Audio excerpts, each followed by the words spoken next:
Bismillahirrahmanirrahim. Assalamualaikum warahmatullahi wabarakatuh. Perkenalkan, nama saya Muhammad Nizar Ainur Rafiq, mahasiswa Ekonomi Syariah Pasca Sarjana IAIN Kediri. Baik, pada kesempatan kali ini saya akan menjelaskan mengenai kajian umum tentang ekonomi dalam Al-Quran. Selanjutnya untuk topik diskusi pada kesempatan kali ini yaitu yang pertama, Islam sebagai jalan hidup. Yang kedua, kewajiban untuk menjadi muslim yang kafah. Yang ketiga, aktivitas ekonomi adalah bagian dari akidah. Manusia adalah makhluk hidup yang telah diberi keistimewaan oleh Allah Subhanahu wa Ta'ala berupa kemampuan akal, budi, dan daya pikir guna mengolah dan mengelola alam raya ini untuk memenuhi berbagai kebutuhan hidupnya. Karena itu manusia berjuang dan berusaha untuk mendapatkan aneka barang dan jasa. Upaya itulah yang disebut kegiatan ekonomi. Dalam kegiatan ini melahirkan berbagai macam hubungan yang bersifat subjektif, sebab masing-masing berusaha memenuhi kebutuhannya dengan berbagai konsekuensinya. Untuk meminimalisir terjadinya berbagai benturan kepentingan dalam kegiatan ekonomi yang berdampak terjadinya kekacauan, perlu ada tata aturan hukum dalam masyarakat. Karena itu, sebagai sebuah sistem, ekonomi tidak mungkin dapat dipisahkan dari suprasistemnya yaitu Islam. Karena ilmu ekonomi adalah satu bagian dari ilmu agama Islam. Dengan demikian, tata aturan hukum diharapkan dapat membawa ketenangan dan ketentraman masyarakat. Islam sebagai jalan hidup merupakan ajaran yang memberikan petunjuk, arah, dan aturan-aturan atau syariat pada semua aspek kehidupan manusia guna memperoleh kebahagiaan di dunia dan akhirat. Salah satu aspek yang diatur dalam Islam adalah aspek muamalat. Dalam hal ini yaitu pada bidang ekonomi. Ekonomi berasal dari bahasa Yunani yang terdiri dari dua kata, yakni oikos yang berarti rumah tangga dan nomos yang berarti ilmu. Secara sederhana, ekonomi dapat diartikan sebagai ilmu yang mempelajari bagaimana manusia mencukupi kebutuhan hidupnya.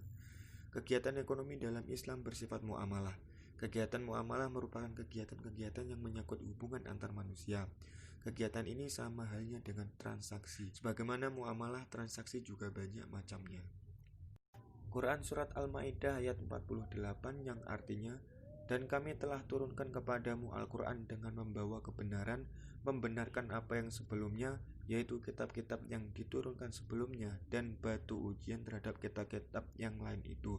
Maka putuskanlah perkara mereka menurut apa yang Allah turunkan, dan janganlah kamu mengikuti hawa nafsu mereka dengan meninggalkan kebenaran yang telah datang kepadamu. Untuk tiap-tiap umat di antara kamu, kami berikan aturan dan jalan yang terang. Sekiranya Allah menghendaki, niscaya kamu dijadikannya satu umat saja. Tetapi Allah hendak menguji kamu terhadap pemberiannya kepadamu. Maka berlomba-lombalah berbuat kebajikan. Hanya kepada Allah lah kembali kamu semuanya. Lalu diberitahukannya kepadamu apa yang telah kamu perselisihkan itu. Allah Subhanahu wa Ta'ala menurunkan Al-Quran sebagai kitab terakhir kepada penutup para nabi, sebagai lanjutan dan pembenar bagi kitab-kitab sebelumnya. Al-Quran adalah bukti dan penguji atas kebenaran kitab-kitab sebelumnya, penjelas, penerang, pelurus, pemurni dari kebatilan dan hurufat yang telah tercampur di dalamnya. Allah Subhanahu wa Ta'ala memerintahkan untuk berhukum pada kitabnya, mengamalkan dan mengagungkannya, serta melarang mengikuti hawa nafsu orang-orang yang tersesat. Hal tersebut juga harus diterapkan kita dalam hal berekonomi, khususnya dalam transaksi bermuamalah sehari-hari. Kita selalu bermuamalah dengan cara yang baik dan benar sesuai dengan syariat Islam. Karena ekonomi bukan hanya sekedar bagaimana aktivitas ekonomi berjalan antara sesama manusia, namun lebih pada ketercapaian kepentingan duniawi dan ukhrawi. Allah Subhanahu wa Ta'ala membuat syariat bagi setiap umat yang dijadikan sebagai dasar hukum dan jalan yang terang untuk ditempuh agar dapat meraih kebaikan serta memenuhi segala kebutuhannya, termasuk dalam hal berekonomi juga. Quran Surat Al-An'am ayat 161-162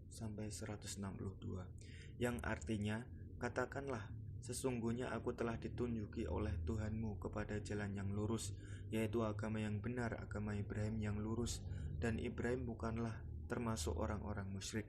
Katakanlah, sesungguhnya sembahyangku, ibadahku, hidupku, dan matiku hanyalah untuk Allah Tuhan semesta alam. Dengan diperintahkannya Rasulullah SAW untuk mengikuti agama Ibrahim, tidak berarti Ibrahim lebih sempurna daripada beliau dalam hal agama, karena beliau Muhammad telah menjalankan agamanya itu secara penuh, dan agamanya itu pun telah disempurnakan bagi beliau, yang tidak ada seorang pun pernah sampai pada kesempurnaan ini. Oleh karena itu, beliau disebut sebagai Nabi penutup, penghulu anak cucu Adam secara menyeluruh dan pemilik tempat terpuji. Allah Subhanahu wa taala memerintahkan Rasulullah Shallallahu alaihi wasallam agar memberitahukan kepada orang-orang musyrik yang menyembah selain Allah dan menyembelih dengan menyebut selain namanya, bahwa dalam hal itu beliau berseberangan dengan mereka, karena sesungguhnya sholatnya untuk Allah dan sembelihannya adalah atas namanya saja, yang tiada sekutu baginya. Baik, untuk pembahasan selanjutnya yaitu kewajiban untuk menjadi muslim yang kafah. Quran Surat Al-Baqarah ayat 85, yang artinya, kemudian kamu Bani Israel membunuh dirimu saudaramu sebangsa dan mengusir segolongan daripada kamu dari kampung halamannya. Kamu bantu-membantu terhadap mereka dengan membuat dosa dan permusuhan. Tetapi jika mereka datang kepadamu sebagai tawanan, kamu tebus mereka, padahal mengusir mereka itu juga terlarang bagimu. Apakah kamu beriman kepada sebagian Alkitab Taurat dan ingkar terhadap sebagian yang lain?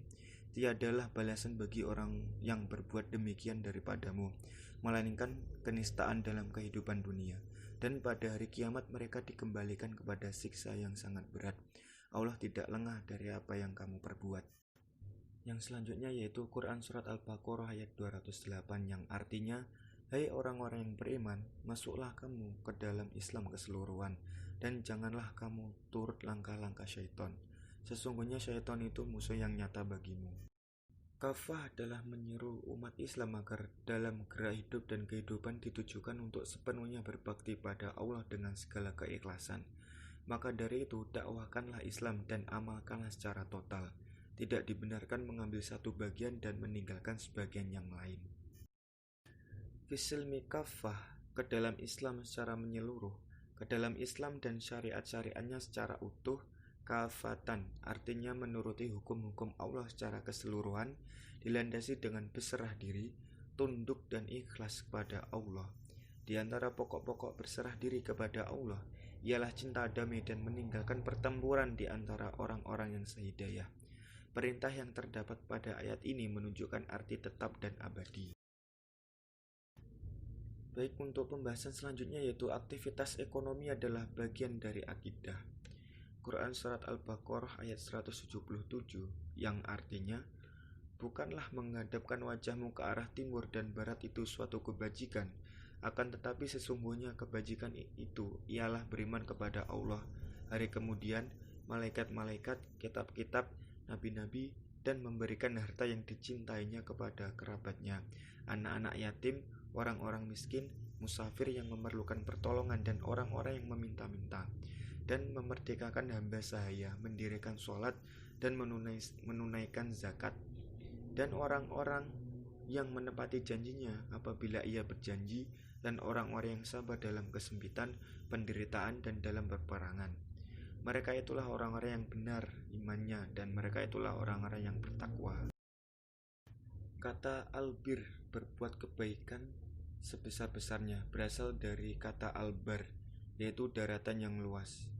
Biasanya dinisabkan kepada Allah yang berarti pahala, jika dinisabkan kepada hamba berarti ketaatan. Dalam ayat ini albir disebutkan untuk membantahkan perkataan orang-orang ahli kitab yang menganggap orang Islam mendapat albir kebaikan selama mereka sholat menghadap kiblat ke Baitul Maqdis. Ketika kiblat mereka beralih ke Ka'bah Baitullah Al-Haram di Mekah, mereka mengajak orang mukmin dengan mengatakan bahwa Muslim telah kehilangan albir, menafikan albir, dan menganggap arah kiblat hanyalah sarana jangan sampai orang menyibukkan diri dan memfokuskan perhatian hanya pada hal tersebut. Oleh sebab itu, Allah menggugurkan kewajiban menghadap kiblat bagi orang yang lupa dan sholat sunat ketika berada di atas kendaraan. Allah ingin mengingatkan faktor yang lebih penting dari albir, yaitu iman dan takwa yang menjadi tujuan syariat. Pendidikan dan ekonomi ialah dua hal yang tidak bisa dipisahkan, termasuk pendidikan akidah.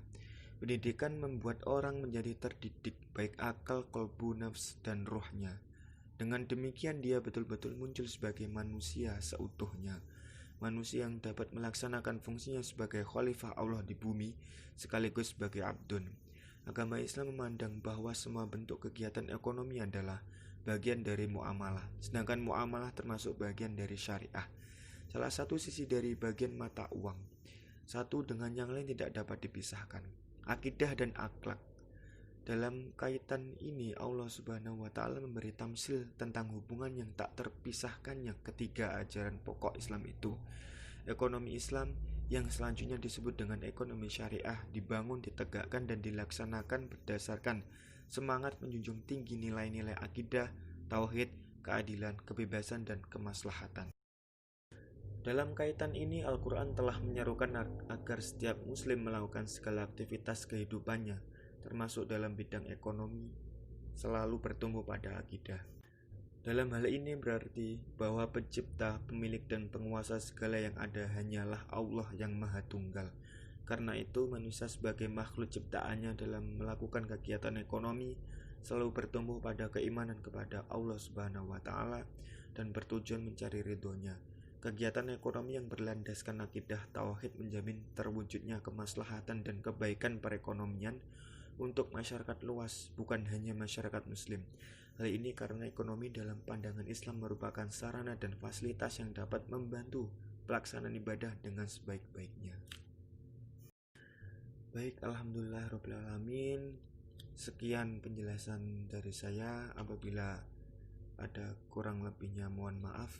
Wassalamualaikum warahmatullahi wabarakatuh.